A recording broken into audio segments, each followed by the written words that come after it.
We show you surveillance photos like these all the time, and maybe you recognize the person in the video, but your eyes can deceive you even about your own child. Yeah, that's really true. And tonight we actually show you a stunning local case that will make you scratch your head a little bit and wonder if what you just saw was indeed real. And it also illuminates what prosecutors say is a real problem. Eyewitness accounts. They say they're so unreliable, they may just be the worst kind of evidence.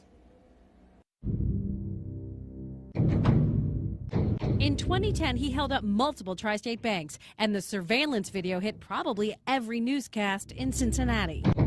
It's something you would see in a Hollywood movie. I don't think any of us has seen anybody do anything like this. Talks about killing cops. This is the bank robber. We believe to be an African-American male.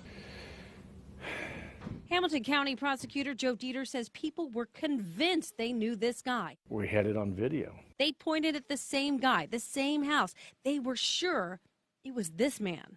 We put out a Crime Stoppers tip, and we got about 5 or 6, 7 phone calls. I know that guy. He lives on this street. He lives in this particular house. And when the detectives went to that house, they knocked on the door. His mom answered it. She said, "I know why you're here.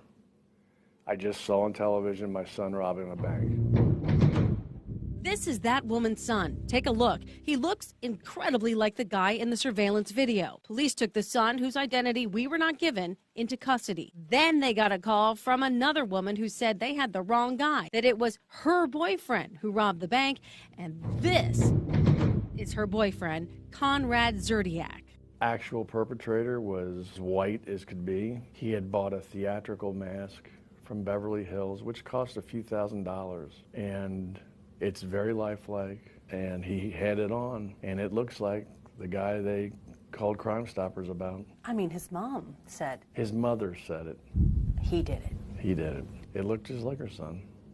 Sunglasses covered Zerdiak's blue eyes. Gloves covered his hands. That just tells you don't believe what you see all the time, because you could be dead wrong.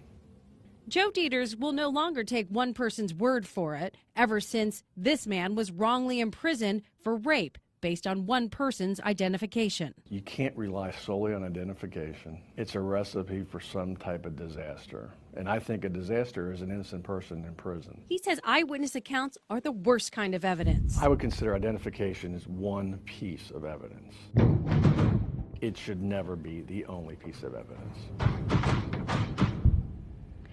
Well, Conrad Zerdiak will be in prison for that robbery and other robberies until 2035. And we want to show you something. The prosecutor let us borrow this. This is the mask used in that crime. It has been sitting at my desk now for about a week, freaking everyone out. The whole newsroom's been yeah, talking I mean, about it's really, it's unbelievably lifelike. And the poor guy who just happened to look like it did nothing wrong. Right. Absolutely nothing wrong.